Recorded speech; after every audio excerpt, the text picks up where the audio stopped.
Welcome to Soul Thrive, where we explore spirituality through healing trauma, shadow work, and applying the laws of the universe in order to master ourselves without the fear of the unknown.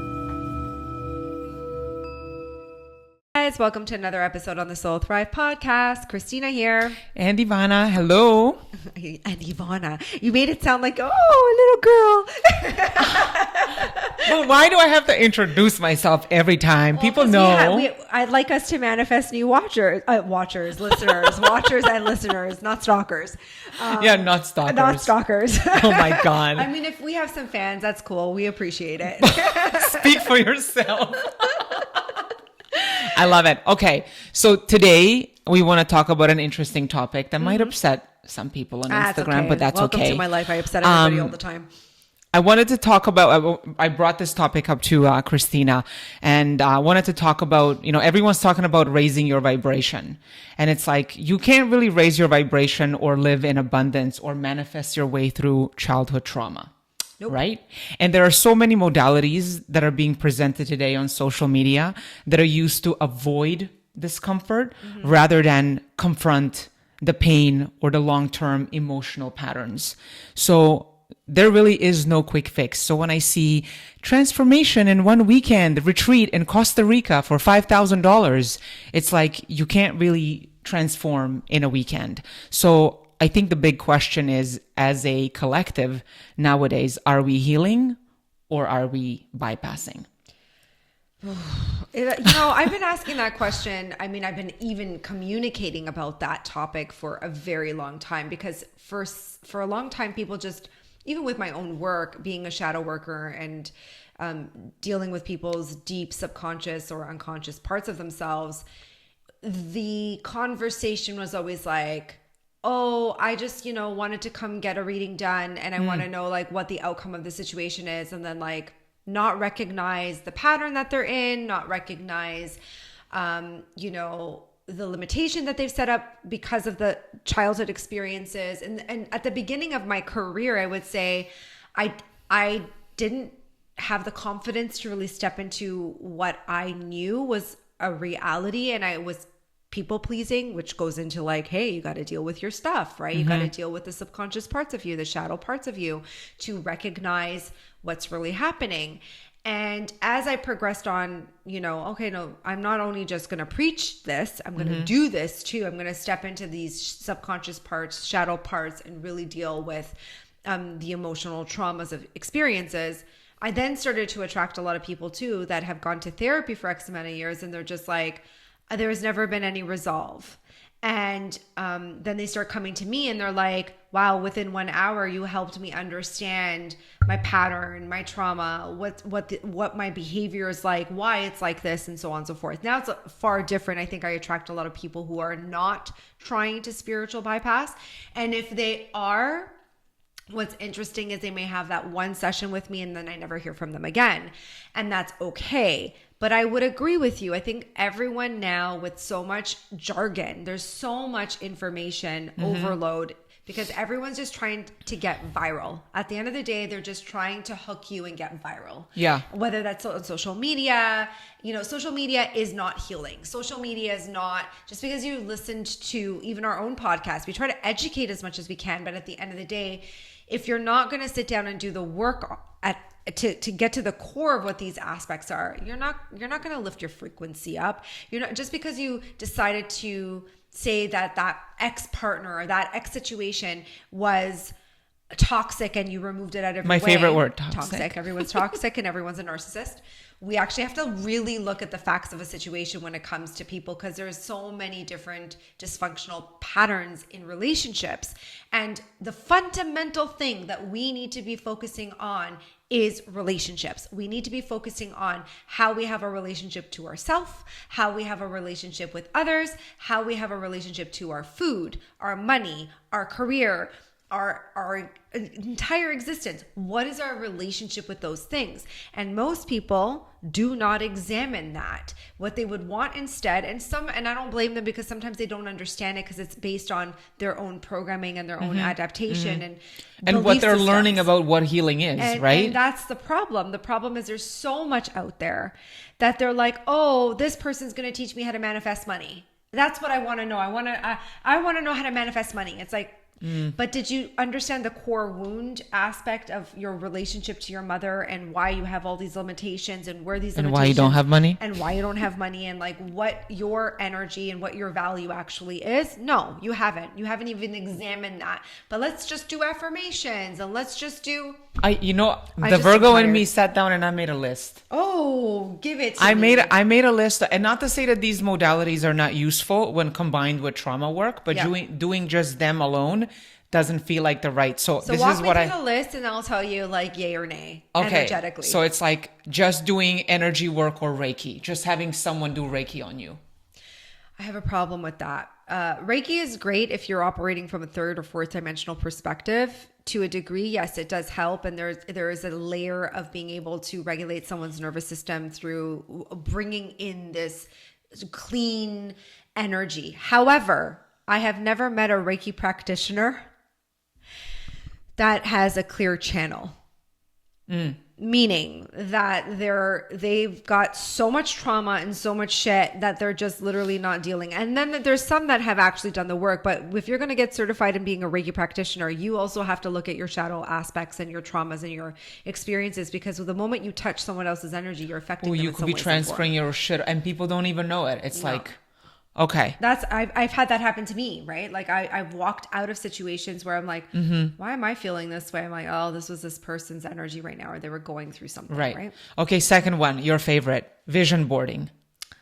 You know what I think? Listen, I think I'm just messing I with know you. it's funny because like I think if you're a kid and like you don't really have that much contrast yet, and you really want to manifest and you really want to create something, absolutely. Vision boards are fun. Alone, just that and nothing else makes no sense. I mean, as an adult now too, if you're just doing vision boards with the assumption that's you have to work for it as well. You can't just be like, and then I wrote myself a check of $100,000 and then I put it in my wallet and I visualized that I was going to get $100,000.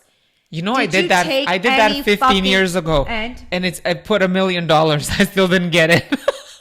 Very cute. But the reality is you have to work towards it no matter what the circumstances are. And then there's going to be the debate that people will say, oh no, it's totally possible. I made it happen. That's great. I'd like to know what your childhood experiences were and your personal relationship with money. Now, your personal relationship with money, because you don't have conflict with it, and even if you did temporarily, you got yourself out of it, whatever the case was. And what are your belief systems with that? That's maybe why it was easy for you. You worked with it, or maybe you were just really good at selling yourself. And now you're at a specific point where you have $1 million or more, or whatever the case is. But for some people, it's not easy because we have to talk about the survival of certain experiences. Anyways, go on. Next thing. Doing one retreat or one workshop as a quick fix, which we know. We've had people come to our retreats one time and then going back and not integrating, not coming back to do the work, not like going deeper, or just saying, oh, I'm going to come for this one thing and then it's going to cure me. And it doesn't work like that. It uncovers certain things, but then you have to keep working with the inner child and go deeper every single time. Yep. Only doing mental work or affirmations that deny your reality. Well, yeah. I mean, that one I would say at the end of the day, again, it really does. It's like, these conversations too are also based on what vibration someone's operating in. So like for a kid, affirmations are fantastic. I think kids, you need to drill in their little brains how amazing they are and like brave they are and confident and smart and good because they're kids. However, with trauma and fragmentation, telling someone who's in a lot of pain to love themselves is a disservice. It actually re-wounds them even more because it reiterates that there's something really psychologically wrong with them. Like, why can't I feel that? Versus like shadow emotion, where I'm just going to be like, yeah, you feel this way. You hate yourself. Let's just affirm that you hate yourself. Let's affirm that and work through that. And then we can go from hatred to anger. Okay, now we're angry. Let's work on the anger and let's go a level deeper. What are you angry about? Let's like figure that all out. And then we can move through that. That's what the shadow aspect is all about, right? Over reliance on astrology or human design. Oh my God.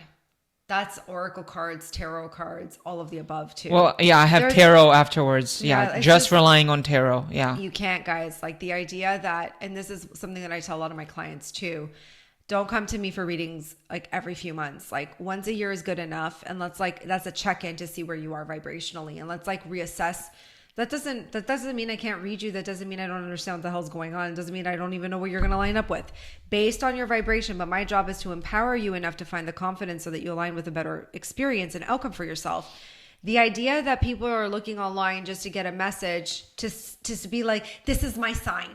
That's not a fucking sign. That's laws of attraction, meaning that you're going to line up based on your point of attraction. You're hearing what you want to fucking hear, right? And now it's just validating whatever narrative you got going on. Where's the work? Right. There's a dependency there, and we don't want that. I have two more. Focus on chakras alone. Oh yeah, that's another one. I actually had someone once say to me, they're like, I'm doing all this like chakra work. And I was like, that's fantastic. I think chakra work is great. However, are you dealing with the emotions? And like, what do you mean you're doing with chakra work? Are you just doing energy work? Like, what are you doing with that? You know, that's not enough. I mean, that again, all of these are little modalities and like they can temporarily work, but it's a holistic system and you have to figure out how to make it a mind, body, spirit existence. And it's not going to come from one session or what. It's like anything. It's as simple as looking at it as like, I'm going to go to the gym and I want to lose weight. Right. Can you go to the gym and lose weight one time? No. It's a lifestyle. And healing is a lifestyle. It's not temporary. We don't look for quick fixes. That's not what healing's about. And the last one is excessive focus on the physical. So like gut health, supplements as a path to feeling better while ignoring your unresolved grief, anxiety, family dynamics. And I think I can add another one. It's like external success. I have a lot to say All about of- that, but yeah. anyways, we can. Well, yeah, like on the surface, everything looks great, but it's like you're decorating your house and the plumbing is all out of whack. And then you got termites and Right. mold and everything else, but everything looks perfect. Right. I'm so Right. healthy. Not really. I've met a lot of people like that where the moment I'm sitting next to them, I'm like, oh, I'm going to vomit because like I can What? feel Oh, you feel the rejection I can wound? feel the rejection or I can feel their abandonment wound or whatever. And it's bad. Yeah. Okay. But I do have a question. Yep. So if people have had extensive trauma, would they be more susceptible to spiritual bypassing? Yes. How so? So I think there's always, I mean, okay, let me try to word this in the way that I want to word this. I think some people want to feel a sense of purpose and a sense of fulfillment, and they gravitate to spirituality sometimes because they want to feel special and they want to feel like I've got these gifts, or like I feel intuitive, or I feel this like really positive thing come out of that. And in that, you can avoid a lot of things. Because it's almost like you're getting a hit. With anything. Right. It's the same thing with therapy though, right? Like you can go to therapy and the moment you start to temporarily start to feel better, you're out. And not necessarily even really deal with certain themes, outcomes, experiences, but also with therapy or psychotherapy or seeing a psychologist, they may prescribe medication, which I'm not adverse to like in any which way, because some people really need to be medicated. I'm not going to lie. There are some people that it's just too fragmented. There's no helping them past, because they also don't want to help themselves either. So there's an area where we need medication for certain individuals. Do I agree with it? Yes, no, I don't know, right? I'm still, there's a lot of debate over this. However, that in itself is avoidant. That in itself is bypassing. People who do gravitate to just spirituality and they're just like, I'm going to go to the retreat. I'm going to become a yoga teacher. I'm going to start getting my Reiki Or like I'm going to do ayahuasca. I forgot to add that one. And the Right? mushrooms. I've met so many of them that are really, really wounded. And the worst of it all is that they'll say they're open-minded, but they're not. The moment I have the conversation with them, like, actually, you probably shouldn't be the yoga teacher. I think you need to go into this direction and go back to school and become a ECE teacher, right? Like, right? I'm guiding you towards, they're like, no, my purpose and fulfillment is this. But why would And they think that? Well, because they would have to action orient responsibility and accountability in their life. And unfortunately, people who spiritual bypass don't fucking do that. They don't take accountability and responsibility for the choices that they're making in their life. They're blaming and projecting external wounds on other people. And then they're acting like they're better than or no more or superior. There's a sense of entitlement that comes with that because they're trying to self-preserve their wounds. They don't want people to know that they're this wounded or there's something wrong. I mean, I have clients now, literally a couple of days ago, where I was like, you need to express this to people. And they were like, I can't say this to anyone. And they've been doing the work for 12 years. I'm like, what are we talking about right now? Like, you have to be able to talk about this. If you're not going to talk about this, then what's the point of doing the work? Is it the shame that was stopping them? Yes. So spiritual bypassing, there's a lot of people out there that put themselves in these predicaments, or they read a book, or they listen to the podcast, or there's so much information now, so many different modalities. I'm not saying they're right and I'm not saying they're wrong. I'm just saying discern. Yeah. And I guess one of the big questions to ask yourself, like, say, I was talking to someone even last weekend, and she had been going to therapy for a long time. And ultimately, they mentioned, oh, we're just at a point now where we just talk about how was your day? How was your week? And as we were all sitting together, a lot of deeper stuff came up in conversation amongst us friends. And we said to this individual, well, are you talking to your therapist about this? Yeah. And they were like, no. Of course not. And I was just like, oh, no, I know. Isn't that why you're paying them? I'm telling you, I've had the exact same experience. I've had clients come to me and literally be like, I've been seeing a therapist for 10 years. And within 1 hour of just me intuitively reading them, I've disclosed what the issues are, what the pain is, and what the trauma was.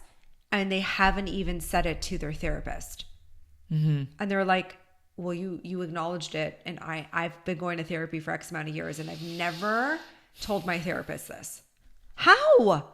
But this is what I mean. Like, you're bypassing the whole point. The point is you're supposed to discuss these things. You're supposed to deal with them. You're supposed to acknowledge whatever the shame is or whatever the wound is so we can get to the nitty gritties. Thank God I have this ability. As much as I'm like, I've gone through so much with it, it has really helped a lot of people because I'll sit across from them. I'm like, this is what's going on.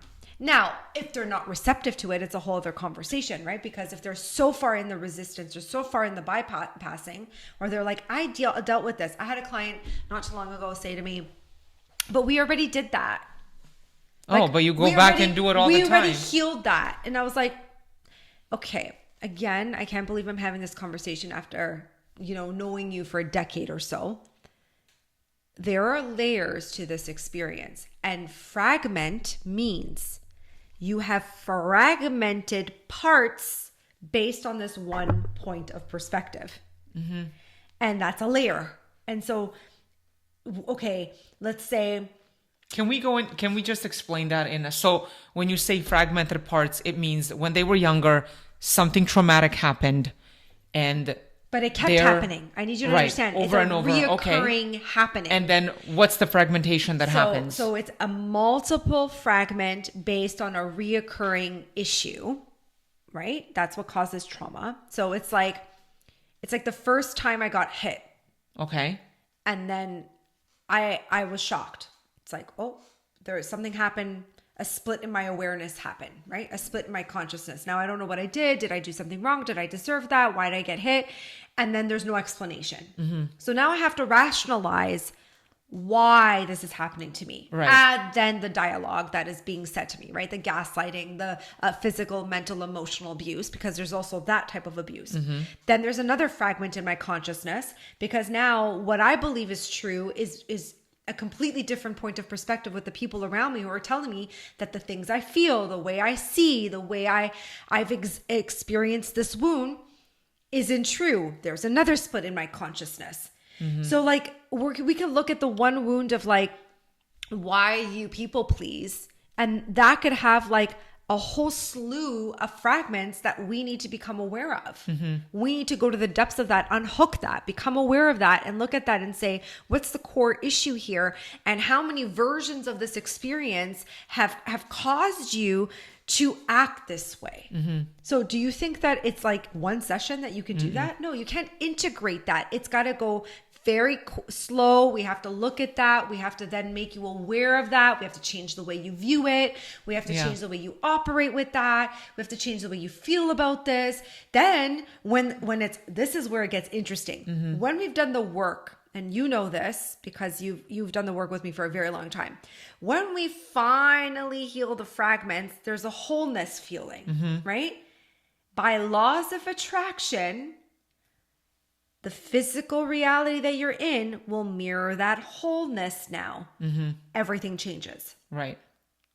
Everything changes by laws of attraction and by manifesting that point of reference now. Now it's changed. Right. So for like the longest time you had like imposter syndrome, right? Yeah, work was even though I was excelling in work, it was still giving me a lot of grief and anxiety. Of course. And so we had to work through that. We had to go through the layers, and now it was mommy wound, daddy wound, everything. Right, but then the core. Then we started getting to the core of the victim mentality. Oh, then once we got through that, that's when you were like, oh my God, I'm telling myself stories all the time. I'm creating these narratives. I'm posing in a specific way. Once you get whole, then look at where you are now with your career. Look at all the experience that you have now. Like it's a completely different conversation. Entirely. Right? In 2 years. In 2 years. But you devoted your lifestyle to healing. You didn't just say, I showed up, I did this, and that's fucking enough. It's not. I don't care that you read the book. I don't care that you think that you know what the fuck you're talking about. If your life is still chaotic and there's no relief, no shift, no awareness, no change, nothing is happening that's differently, you still have work to do. Right. That's what I want. Sorry, that's what I wanted to get to. There's still work that you need to do. There's another point of reference and another point of perspective that I want you to understand. Some people will say, no, but my reality is changing. And I would say, when that is happening, is it because something new and shiny and a new experience is coming into your reality? We all know this. The person who's new like, job, new boyfriend, new house, new baby, new car, whatever. Right. And so like, it feels really nice to be in the new of that. Oh, I'm thriving. Look at me doing this. Look at me doing that. I'm having all these experiences that feel really good. Like now I'm really thriving. Hold on a second. Do you think that you're still not going to meet a point of perspective eventually in even the new? You will, no matter what the circumstances are. Doesn't matter what you say.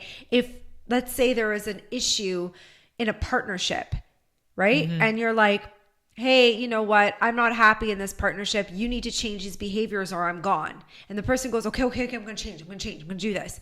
And then they kind of temporarily get into the groove of like, oh yeah, we're going to do this and we're going to do that. And they're not actually doing the work and they're not actually putting the time and effort, but you're like, oh, they're different. They heard me. They're seeing me. Oh, this is so great. I guarantee you within 6 months' time, right back to the same shit. It's the conflicts are always going to be there. Right. Cycle behaviors, patterns are always going to be there. It doesn't matter what you say. It doesn't matter what it looks like. It doesn't matter what is coming in differently. If that pattern doesn't change within you, it's still going to show up. Yeah. And that was what I was going to ask you earlier, because sometimes people are unaware of their trauma and what they're attracting and why. So it's almost like a question to ask yourself. It's almost like, first of all, sit down and ask yourself how you feel, to like really assess your emotions. And then it's like, what are the cycles? I'm going to stop you right there. I'm going to go even a level further than that. Can you be honest with yourself? This isn't just about ask yourself like what you feel. This is like, can you be honest with yourself? Can you acknowledge the bullshit that you are telling yourself and how you're operating in your life? Right. So another thing that I was going to ask, as you were talking about fragmentation, you know how sometimes you talk to people and you're like, you have mommy issues because of blah, blah, blah. And they're like, say it like that. You have mommy issues. Well, you know what I mean? Yeah, you actually do. And then people would be like, what do you mean? I've had a great relationship with my mother. Like, what do you mean? Yeah. So like, in that fragmentation was also a part that's like, I can't feel that pain. No.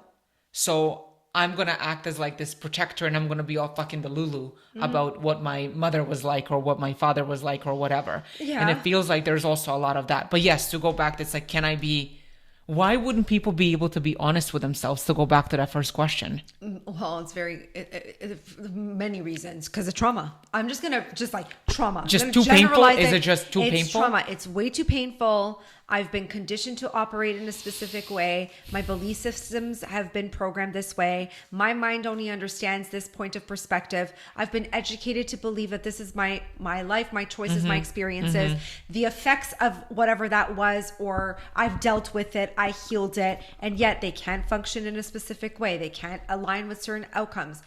You know, like for you, for instance, like you're still struggling with partnership, like bringing in a partnership. I'm still struggling with my image of like how people view me and see me and the representation of certain stuff. Like there's always a layer to our experiences, and we have to see the bullshit. We have to see it. We have to see that mom and dad were human beings. Yes.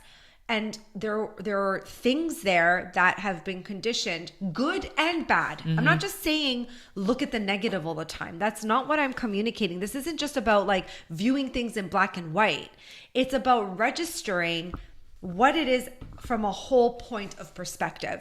And it's not going to happen. Maybe it will. I don't want to like put down everybody, because I don't want to like hurt people's feelings.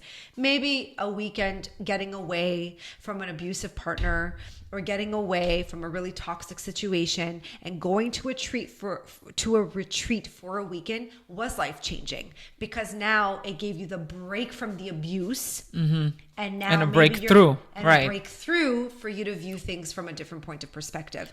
Now the struggle is going to be, do I go back to the situation, or do I choose to take what I've just awakened within me and make the changes and continue on the path of healing and really get clear about what this bullshit is?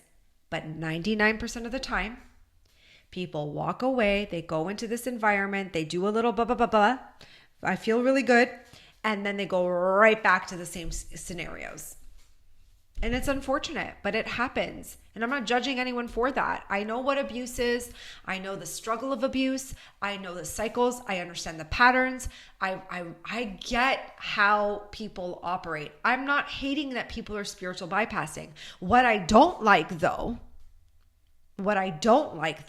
above everything else, is when someone tells me, this is where I'm going to get a little spicy. When someone tells me that the way I'm viewing it is incorrectly and the way that they're viewing it is correct. So like they did the chakras and now all of a sudden they've aligned themselves and now they're quantum leaping, and I'm reading their energy and going, this is just fucking bypassing. Like you actually haven't done. And someone can debate with me and be like, what do you mean? How am I bypassing? I've done all this and I recognize all these things, and I've had countless debates with these situations, right? I'm like, because I can tell that your inner child, the wound hasn't even been touched. And I've had people where they're like, I didn't even know that was what it was. So, I mean, we can look at it in so many different perspectives. But stop bypassing your shit, guys. Gotta get through the pain. What it actually is. Gotta move through the pain. And you know, my book too, Embrace Your Shadows, at the end of the day, I simplified it as a guide. And what people didn't register, and if you do have this book and you are listening to this podcast, record the meditations that are in there. Record it with your own voice. I want you to use your own voice to listen to yourself, to guide yourself through that. Start to develop that internal dialogue so you're not bypassing your situations. You're listening to yourself, the truth of the situation, so you can start to develop an internal conversation with your inner child and recognize your shadow emotions. I tried to simplify it. I tried to make it a guide so that, and that's just like volume like 1 of many books that I'm probably going to put out, to help people start bridging this understanding. I simplified it for a reason. I wanted it to be easy, but do not be fooled. As you're working through this and as you're answering all the questions and, you know, recording yourself doing the meditations, you will see a different version of yourself every single time you go through this process. Then you can pick up that book again a year down the road and do it all over again, and you'll have another layer that you're going to visit. That's why there's no, oh, we've already done that. No. It's like, no, we're getting If to a deeper anyone layer says of that it. to me, oh my God, I'm like, I already know that they don't want to do it anymore. They don't want to feel this way. They don't want to deal with this. They feel like sometimes when people are really in bad situations, whether that's like abusive relationships, dysfunctional patterns. I do see this a lot in like domestic violence people, but maybe I'll do a podcast episode on that because I think like this is something that needs to be heard. There's a controlling element where you're so gaslit for so long in regards to the abuse, whether from your childhood, whether through the partnership, whether through the friendship, whatever that may look like, that the dysfunction becomes preserving the relationship far more than actually dealing with the outcome of healing and integrating the truth. So it's like, well, I already did that. I already examined that. I already know. And it's still not enough. I did one of those meditations recently and it was so trippy. Which meditation? Well, one of the inner, I forget what chapter it was. Did you? Yeah. And when I did the meditation, there was like 15 versions of the child. Yes. That was, I was like, man, do I have borderline personality? No. So that different ages, but that different. is I was such like, a great wow. example. That right there, guys, is the perfect example of fragmentation. Now you're registering how many versions of you went through that one point of trauma, that one point of experience. That's amazing that you actually got there, but I'm not surprised. You've been doing the work for a very long time. So Yeah, it was freaky, but it was fun. yeah. Yeah. All right, guys. All right. Take care. Bye.